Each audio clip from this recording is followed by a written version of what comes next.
When I say hole, I don't mean like a hole you'd fall into. I mean a region of space where there's just less stuff, fewer galaxies, less matter, less of everything. Imagine you're looking at Swiss cheese. The cheese is where all the galaxies are, packed together in filaments and clusters. The holes, well, those are voids. And it turns out we might be sitting right in the middle of one of the biggest holes ever discovered. Let me back up and explain what's going on here, because this is one of the most bizarre things we've found about the universe in recent years, and it might solve one of the biggest headaches in cosmology. First, let's talk about how the universe is put together.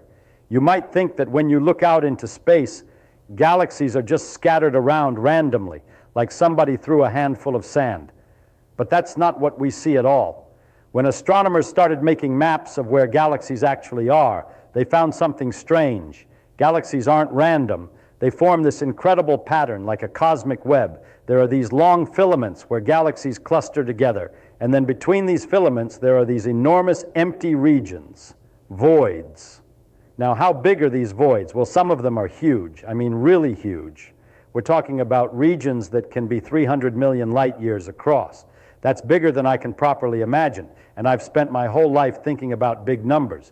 To give you some sense of scale, our Milky Way galaxy is about 100,000 light years across. So these voids are thousands of times bigger than our entire galaxy. And here's the thing that makes it interesting. These voids aren't completely empty. They do have some galaxies in them, but maybe only 10% of what you'd expect. It's like somebody scooped out most of the matter and left these giant bubbles behind. Why do we have voids? Well, it goes back to the very beginning. Right after the Big Bang, the universe wasn't perfectly smooth. There were tiny little fluctuations, little quantum jiggles in the density of matter. Some places had slightly more stuff, some places had slightly less. Now, gravity is a funny thing. Where you have more matter, gravity pulls even more matter toward it. Where you have less matter, things get pulled away. Over billions of years, this process ran wild. The dense regions got denser and denser, forming galaxies and clusters. The sparse regions got emptier and emptier, becoming voids. So the universe ends up looking like foam, like the foam on top of a beer, if you want to think of it that way. You've got these bubble walls where all the matter is concentrated, and inside the bubbles there's almost nothing. That's the cosmic web. Filaments, walls, clusters, and voids. Now here's where it gets really interesting, and where we come into the story. In the 1970s and 80s, astronomers started doing something called redshift surveys. They'd look at galaxies and measure how fast they're moving away from us. You see, the universe is expanding, so distant galaxies are moving away. And the farther away they are, the faster they're receding. By measuring this, you can figure out how far away each galaxy is. It's like making a three-dimensional map of the universe. And when they made these maps, they found voids. Big ones. The first one they really noticed was discovered in 1981. They were looking at galaxies in the direction of the constellation Boötis, and they found this gap, a region about 330 million light years across with hardly any galaxies in it. They called it the Buddha's void. Some people jokingly called it the Great Nothing. That was weird, but okay, voids exist. We can understand them from the physics of how structure forms in the universe. They're just the natural consequence of gravity acting on those tiny initial fluctuations. No big deal, right? But then something else came up, something much closer to home. In 2013, a group of astronomers named Keenan, Barger, and Cowie started looking at the distribution of galaxies in our local universe, not way out there at billions of light years, but relatively nearby, within about 1 billion light years of us. And they found something troubling. They found that our local region, the region that includes the Milky Way, appears to be significantly underdense. There's less matter here than there should be, about 15 to 50% less, depending on which measurements you look at. This region became known as the KBC void, named after those three astronomers. Some people call it the local hole, which I think is a more honest name. It's a hole in space, and we're in it. Now, 1 billion light years is huge, right? This isn't some little divot. This is potentially one of the largest voids we know about, and we're sitting in it, maybe even near the center of it. Why should we care? Well, here's where it gets important. There's this number in cosmology called the Hubble constant. It tells us how fast the universe is expanding. And here's the problem. When we measure this number 2 different ways, we get 2 different answers, and they don't match. One way to measure it is to look at the cosmic microwave background. That's the light left over from the Big Bang, from when the universe was only 370,000 years old. We can measure the tiny fluctuations in that light and use our understanding of physics to calculate what the Hubble constant should be today. When we do that, we get a number around 67 kilometers per second per megaparsec. But there's another way. We can look at nearby objects, things like supernovae and certain types of variable stars, and measure their distances and how fast they're moving away from us. When we do that, we get a number around 73 kilometers per second per megaparsec. Now, that might not sound like a big difference, but in science, when two measurements of the same thing disagree by about 10%, and both measurements are really good, that's a crisis. We call it the Hubble tension. It's been gnawing at cosmologists for years. And here's where the void comes in. If we're sitting inside a large underdense region, that could explain the discrepancy. Let me tell you why. Imagine you're in a void, and around you, at the edges of the void, there's more matter, higher density. What happens? Well, that matter pulls on you. It pulls you outward toward the denser regions. If you're a galaxy sitting in a void, you're going to be flowing outward, away from the center of the void and toward the walls. Now, if we're in a void and we measure the expansion rate using nearby galaxies, those galaxies are flowing outward faster than they would be if we were in an average density region. So the expansion looks faster locally, but when we measure the expansion using the cosmic microwave background, we're measuring the average expansion rate of the entire universe. Those two numbers should be different if we're in a special location. So the KBC void might explain the Hubble tension. We're not measuring the universe's expansion rate wrong. We're just in a weird spot, and that's making our local measurements look different from the global average. Now, is this right? I don't know. And here's why I don't know, and why this is such a fascinating problem. First, we're not entirely sure the KBC void is real. Some measurements suggest there's an underdensity in our local region, but others don't see it as clearly. It's hard to map the distribution of galaxies accurately because we have to look through the plane of our own galaxy, which blocks a lot of our view. It's like trying to map a forest while standing in the middle of it with a bunch of trees blocking your line of sight. Second, if the void is real, we need to figure out if it's big enough and underdense enough to explain the Hubble tension. Some calculations say yes, it could work. Others say the void would have to be implausibly large and implausibly empty for it to explain the whole discrepancy. And third, there's a philosophical problem here. One of the basic assumptions of cosmology is called the cosmological principle. It says that on large scales, the universe looks pretty much the same everywhere. There's no special place. You, me, a galaxy in Andromeda, a galaxy 10 billion light years away, we should all see roughly the same universe. That's what makes cosmology simple enough to work with mathematically. But if we're in a giant void, and that void is affecting our measurements, then maybe we're in a special location after all. Maybe the universe isn't as uniform as we thought, and that's uncomfortable because if we're in a special place, we have to ask, why? Is it just random chance? Or is there something deeper going on? Some people really don't like the void idea for this reason. It feels like giving up on the cosmological principle. But science isn't about what feels comfortable. It's about what the data tells us. Now let me tell you what we know for sure about voids in general. Because even if the KBC void turns out to be controversial, voids themselves are absolutely real and they're fascinating. Voids make up most of the volume of the universe. If you could somehow measure all the empty space and all the space with galaxies, the voids would win. Some estimates say 90% of the volume of space is in voids. We live in a universe that's mostly empty. And voids are weird places. Because there's so little matter in them, the gravitational environment is different. Galaxies that do form in voids tend to be smaller and bluer. They're forming stars more actively, probably because they don't get disrupted by interactions with other galaxies as often. Voids also expand. As the universe expands overall, voids expand faster than average.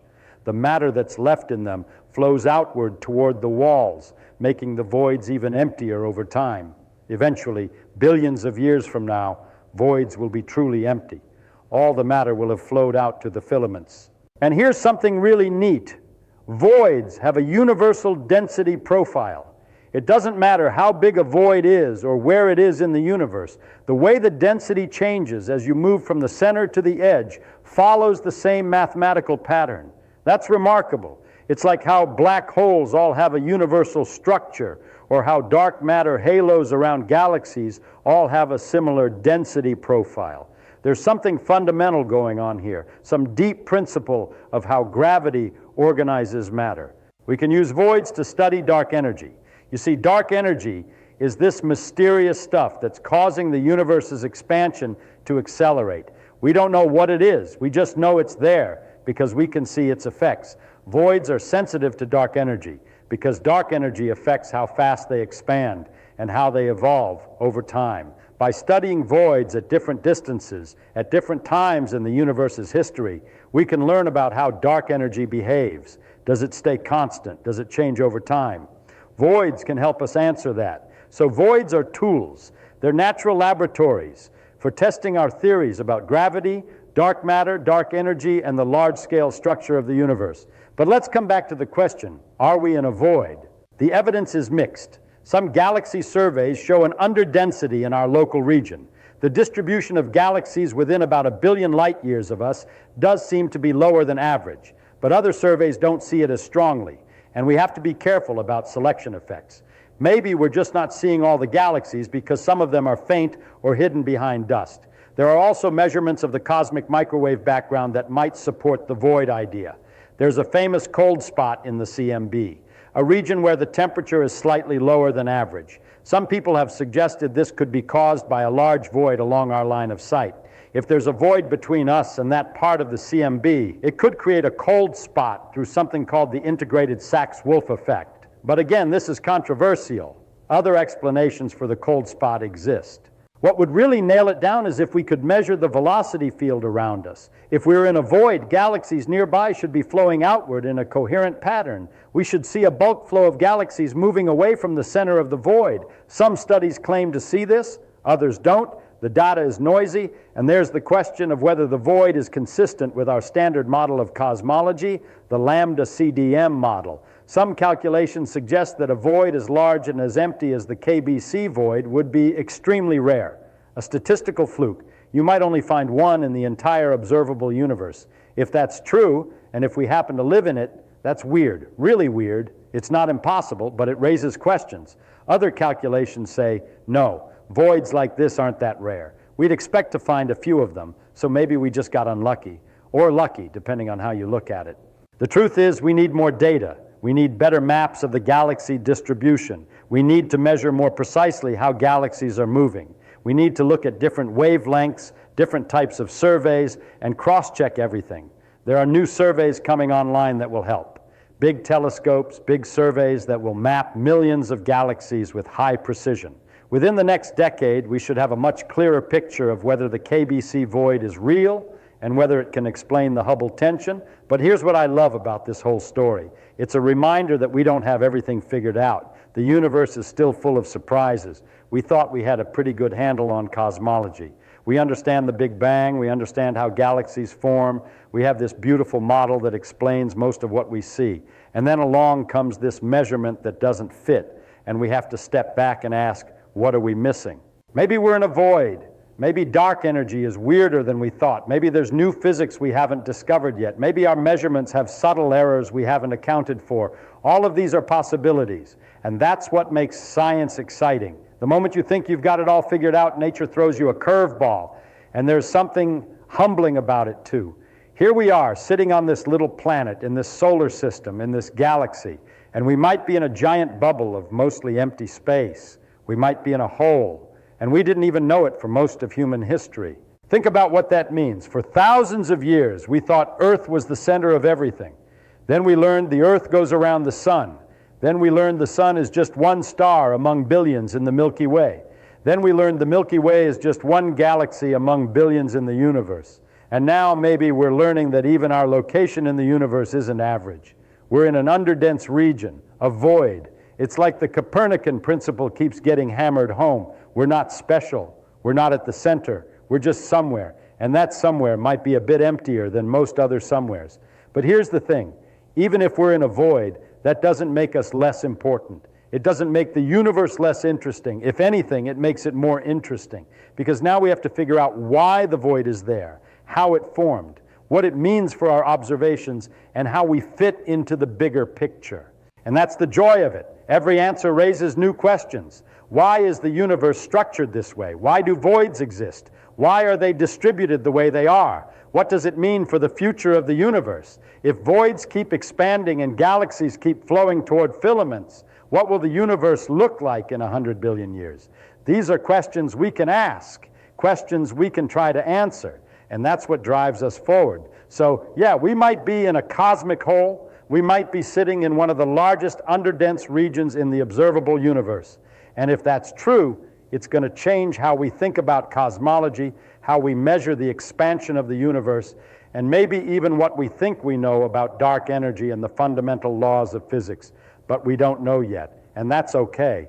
Not knowing is where the fun begins. That's where science lives, in the questions, in the puzzles, in the things that don't quite make sense yet, but might if we keep pushing. So next time you look up at the night sky, think about this. You're not just looking at stars and galaxies, you're looking through a void, a vast, mostly empty region of space.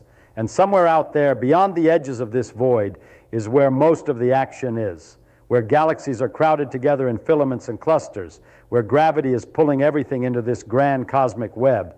We're in the quiet part, the empty part, the hole. And isn't that something? We live in a hole in the universe, and we're only just now figuring it out. That's the universe for you. Always more to discover. Always something new to surprise you. And that's exactly how it should be.